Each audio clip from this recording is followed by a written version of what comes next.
Santé, éducation, infrastructures routières, logement et habitat. Ces domaines de développement restent inscrits au rang des priorités du Conseil régional d'Unzi. Décision prise à l'unanimité des conseillers lors de sa deuxième session ordinaire tenue à Dimokro. Au total, 81 opérations seront exécutées en réponse aux préoccupations et besoins des populations.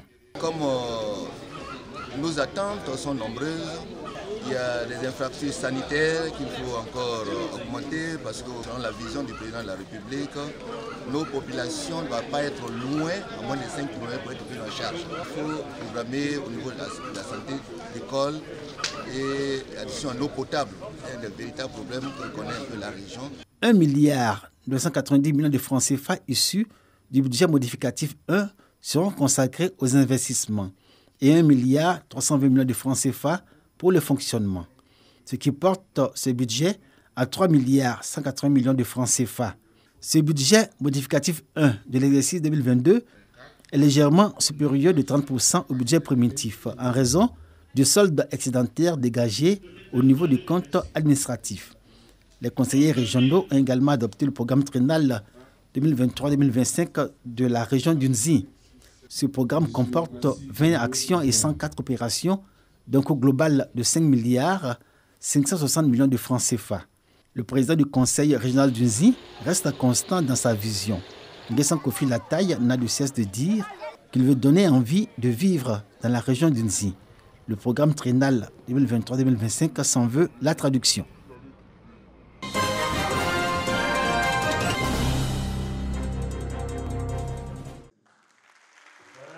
Deuxième édition de la journée de l'excellence et des retrouvailles des anciens de cet établissement.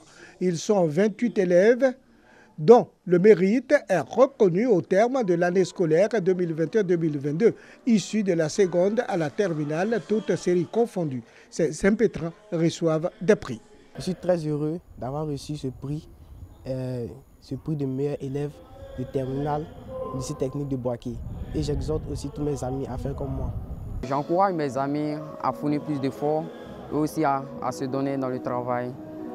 Selon le responsable de cet établissement, cette célébration est un acte pédagogique qui permet de créer l'émulation et susciter chez les apprenants le goût du travail bien fait. Le slogan du lycée technique de Bouaké, c'est l'excellence au quotidien. Et tous les jours, nous le conseillons à nos élèves pour qu'ils soient demain des cadres performants pour la nation ivoirienne. Le représentant du ministre de l'Enseignement technique, de la formation professionnelle et de l'apprentissage et le parrain de la cérémonie exhorte les lauréats à maintenir le cap. Il est donc prévu aussi bien pour les élèves du lycée technique de Bouaké que pour tous les élèves de la formation professionnelle et de l'enseignement technique en Côte d'Ivoire, c'est que nous appelons les bourses de mobilité.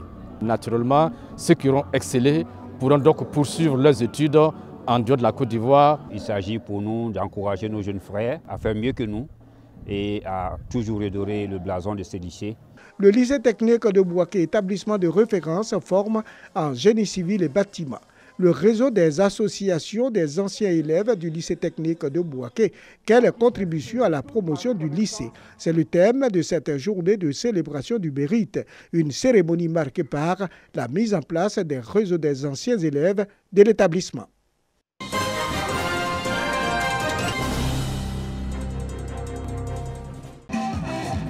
À l'issue d'une année scolaire bien remplie, sanctionnée par la proclamation des résultats du CEPE et de l'entrée en 6e, l'école primaire publique Ndak Issikro dans le département de Didiévi enregistre 99% de réussite, soit 34 admis sur les 35 candidats présentés.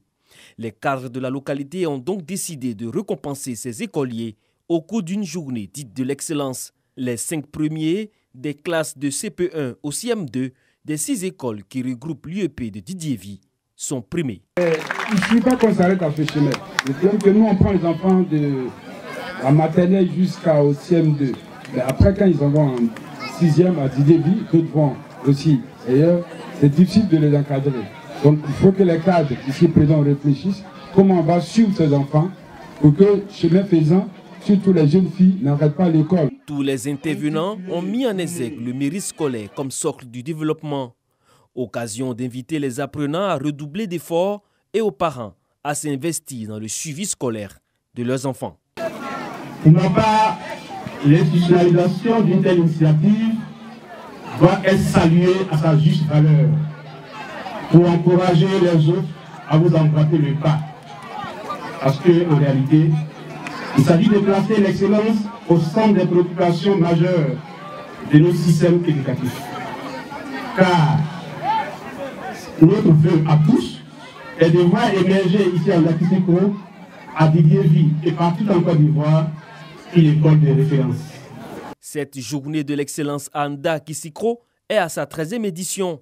À cette occasion, une rencontre de football entre l'EPP Ndaki-Sikro et celle de Bodo est initiée.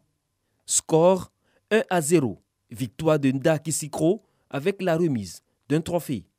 Les enseignants et les agents de santé de la zone et les associations de jeunes et de femmes ont reçu également un soutien du parrain de cette rencontre.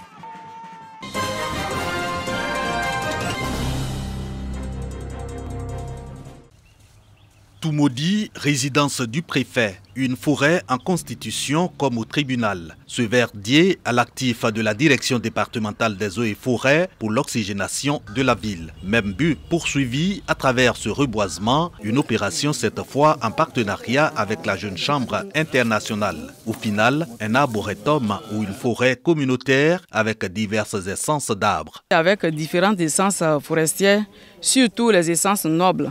Il y a du bété, il y a de la mazanqué, il y a du fraqué, il y a du teck aussi, pour pouvoir donner à la ville de Toumoudi un poumon vert.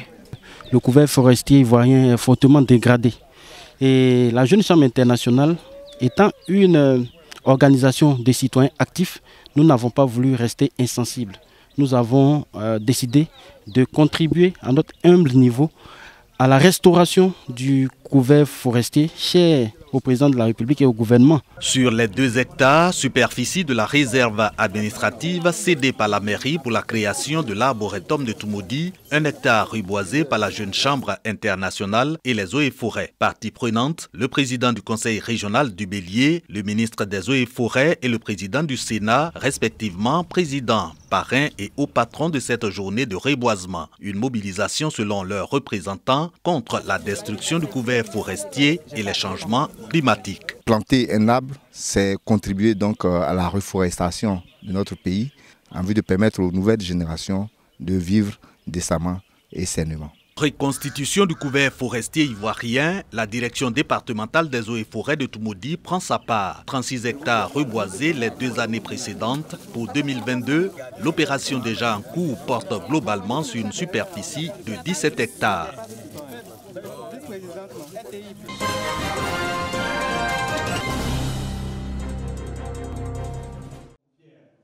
La salle des fêtes de la mairie de Dabakala a abrité la 2e assemblée générale de la coopérative d'entraide de Dabakala, COPEDA, en présence du maire de la ville, Souleymane Ouattara, du secrétaire général de la préfecture, des chefs traditionnels, des forces de défense et de sécurité, ainsi que de la population de Dabakala. Après les différents exposés, les membres de la coopérative ont adopté à main levée les différents bilans économiques, financiers et moraux.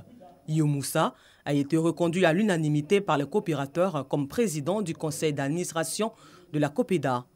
La coopérative a de nouveaux objectifs. Elle entend donc passer de l'exploitation artisanale à l'exploitation semi-industrielle. On a demandé à l'État ivoirien de nous aider pour avoir des autorisations semi-industrielles. On a déposé ça sur la table du ministre. On espère, on souhaite que ça soit le plus tôt possible pour qu'on puisse rentrer en semi-industriel. C'est par une cérémonie de planting d'arbres le lendemain, toujours à Dabakala, que les opérateurs ont mis fin à leur rencontre.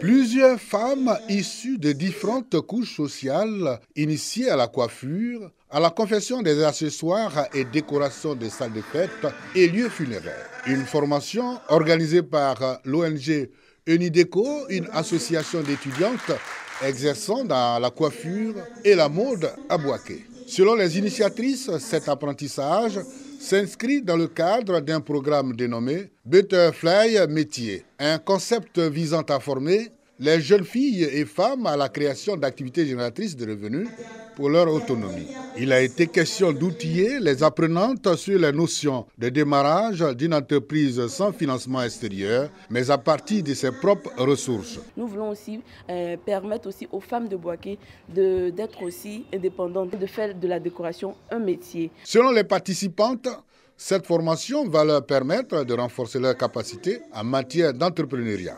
J'ai appris à emballer, à décorer des chapiteaux.